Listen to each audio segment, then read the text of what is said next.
Los animales trabajaron como esclavos, pero eran felices en su tarea, no escatimaron esfuerzo o sacrificio, pues bien sabían que todo lo que ellos hacían era para su propio beneficio y para los de su misma especie que vendrían después, y no para unos cuantos seres humanos rapaces y haraganes.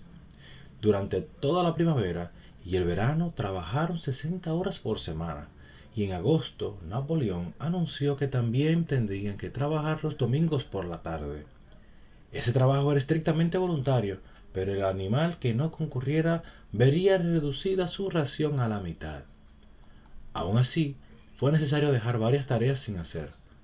La cosecha fue algo menos abundante que el año anterior, y dos parcelas que debían haberse sembrado con nabos a principios del verano no lo fueron porque no se terminaron de arar a tiempo.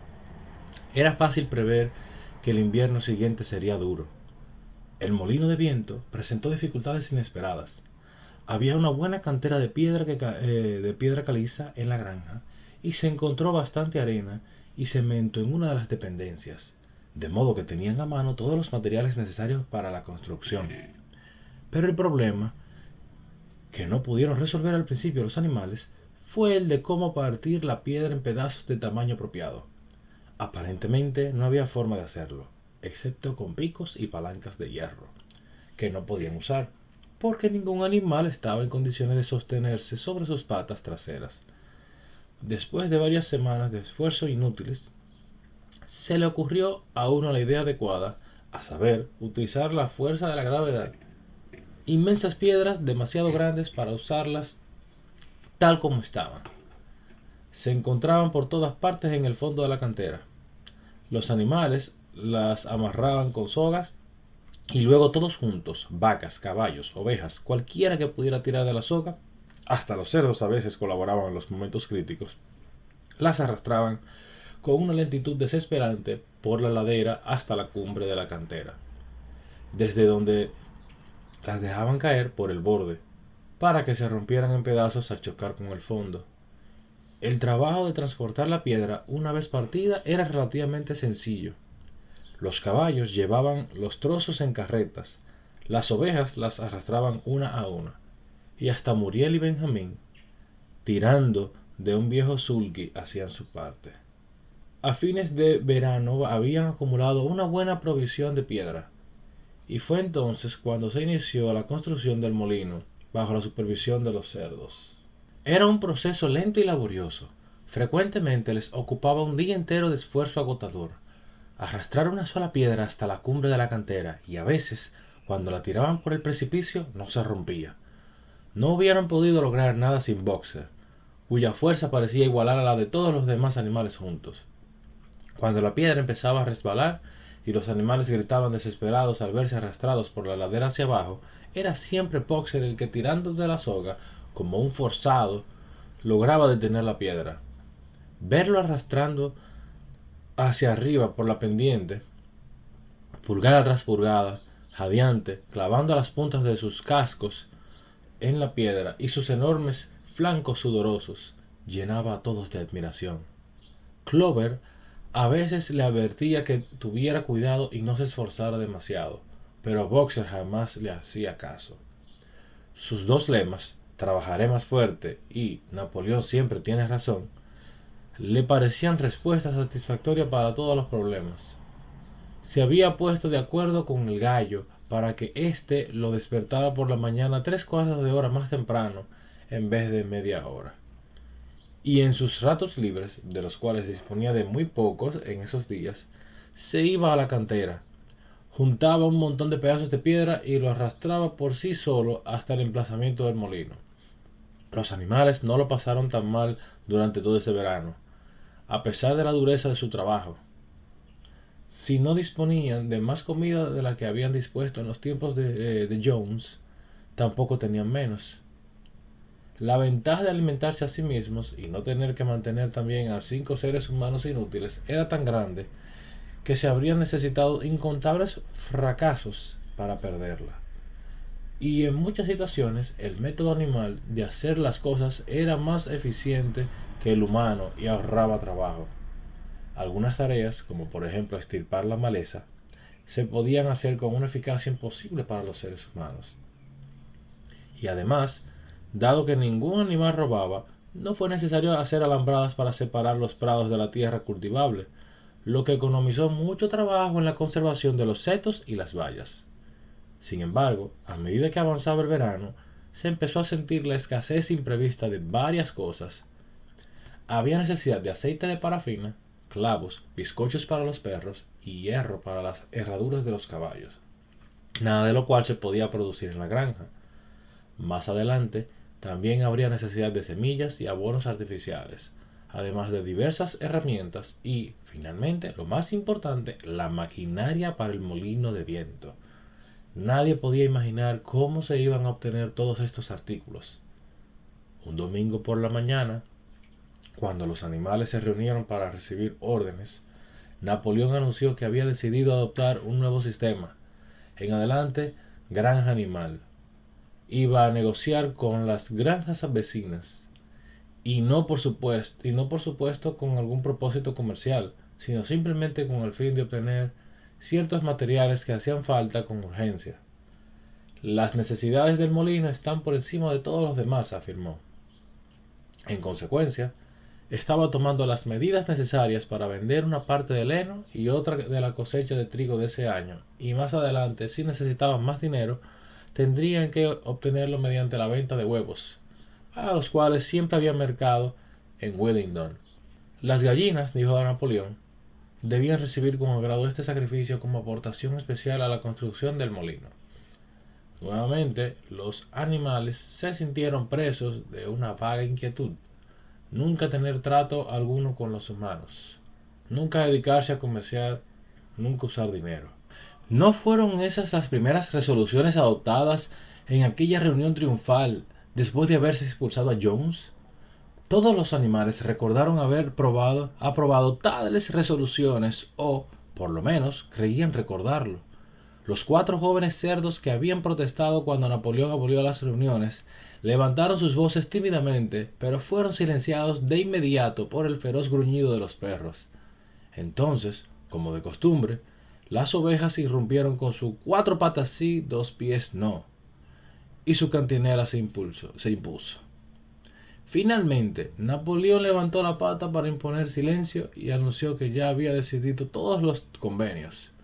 No había necesidad de que ninguno de los animales entrara en contacto con los seres humanos, lo que sería indeseable. Tenía la intención de tomar todo el peso de las decisiones sobre sus propios hombros. Un tal señor Whymper, un comisionista que vivía en Willingdon, había accedido a actuar de intermediario entre granja animal y el mundo exterior, y visitaría la granja todos los lunes por la mañana para recibir instrucciones. Napoleón finalizó su discurso con su grito acostumbrado de «¡Viva la granja animal!» y después de cantar «Bestias de Inglaterra», despidió a los animales. Luego Squealer dio una vuelta por la granja y les tranquilizó. Les aseguró que la resolución prohibiendo comerciar y usar dinero nunca había sido aprobada, ni siquiera sugerida. Era pura imaginación, probablemente atribuible a mentiras difundidas por Snowball. Algunos animales aún tenían ciertas dudas, pero Squealer les preguntó astutamente: ¿están seguros de que eso no es algo que han soñado, camaradas? ¿Tienen constancia de tal resolución? ¿Está anotado en alguna parte?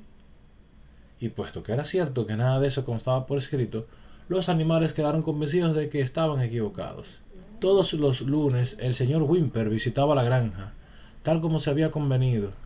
Era un hombre bajito, astuto, de patillas anchas, un comisionista al pormenor, pero lo suficientemente listo para darse cuenta, antes que cualquier otro, que Granja Animal iba a necesitar un agente y que las comisiones valdrían la pena. Los animales observaban su ir y venir con cierto temor, y lo eludían en todo lo posible. Sin embargo, la visión de Napoleón, sobre sus 4 patas, dándole órdenes a Whymper, que se tenía sobre sus 2 pies, despertó su orgullo y los reconcilió en parte con la nueva situación. Sus relaciones con la raza humana no eran como habrían sido antes. Los seres humanos, por su parte, no odiaban menos a Granja Animal ahora que estaba prosperando. Al contrario, la odiaba más que nunca. Cada ser humano tenía por seguro que tarde o temprano la granja iba a declararse en quiebra y sobre todo que el molino de viento sería un fracaso.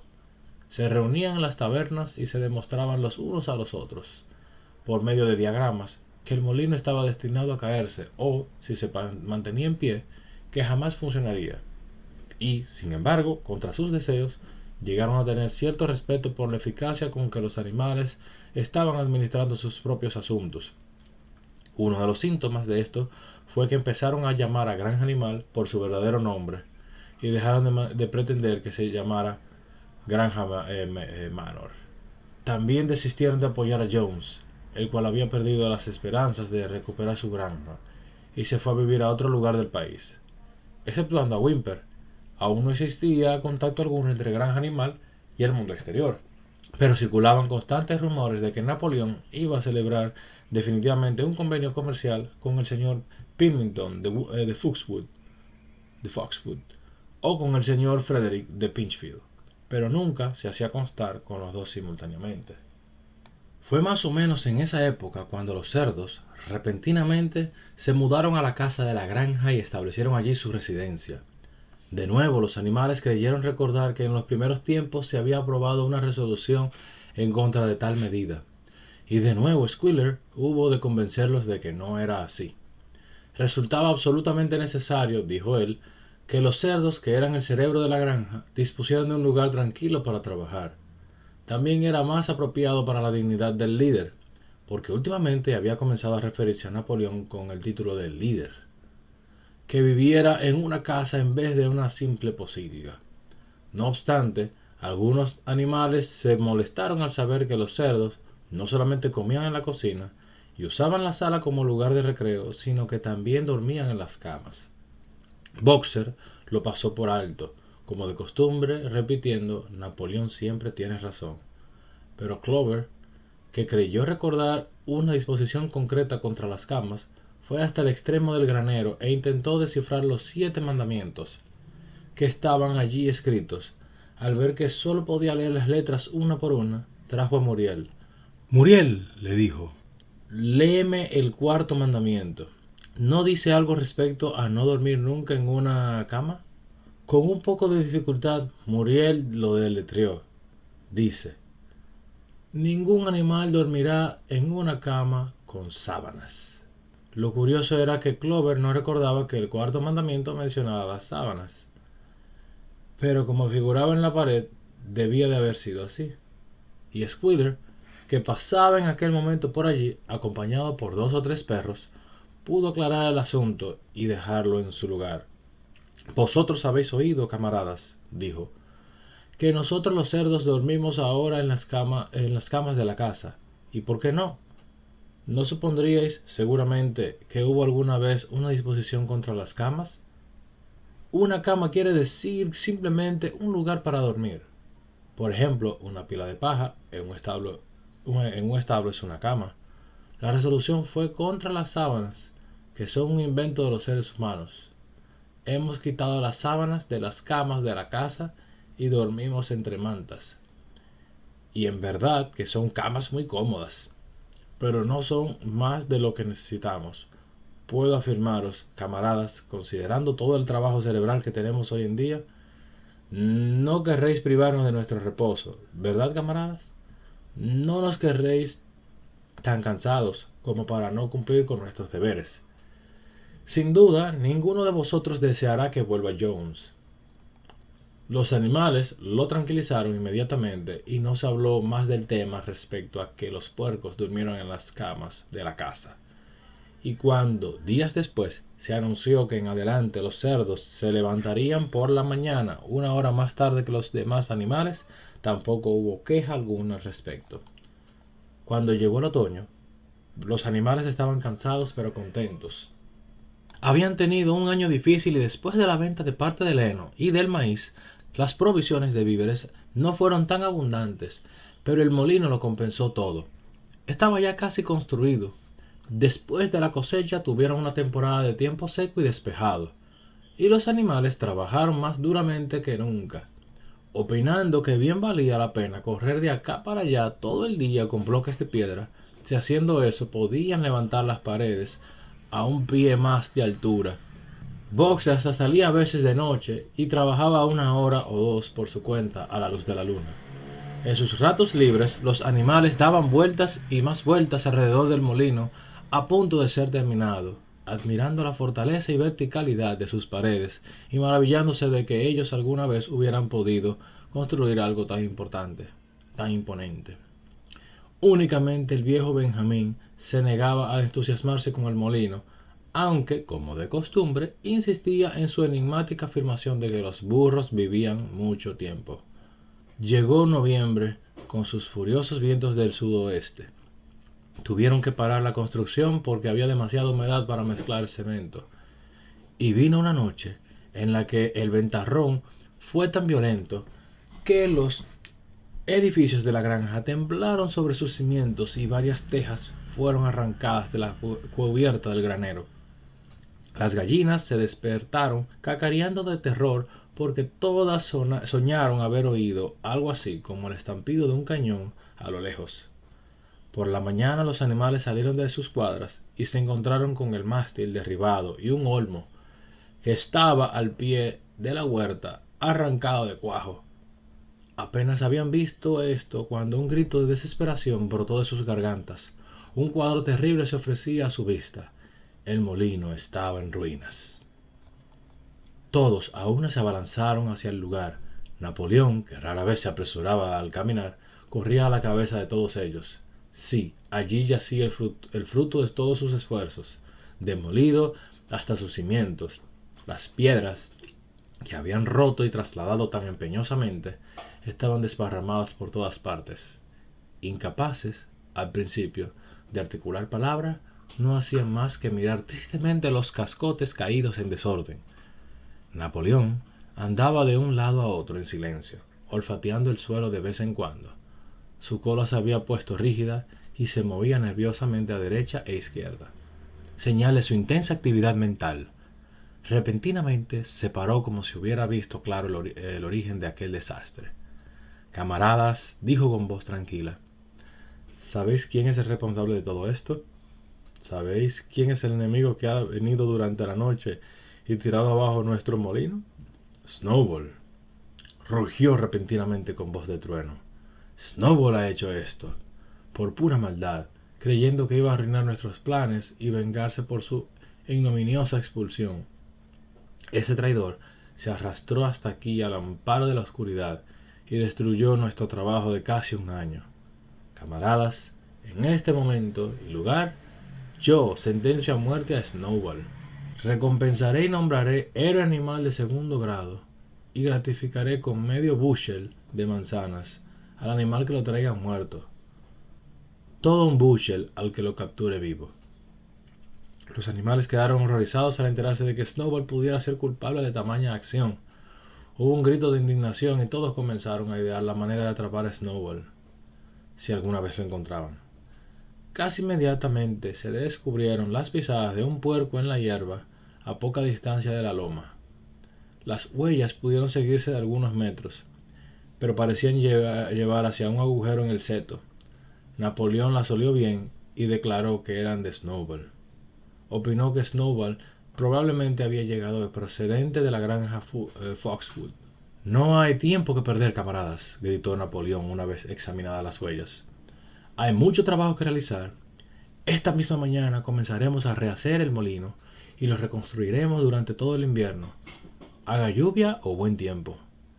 Le enseñaremos a ese miserable traidor que él no puede deshacer nuestro trabajo tan fácilmente. Recordad, camaradas, no debe haber ninguna alteración en nuestros planes, que serán llevados a cabo sea como sea. Adelante, camaradas, viva el molino de viento, viva Granja Animal.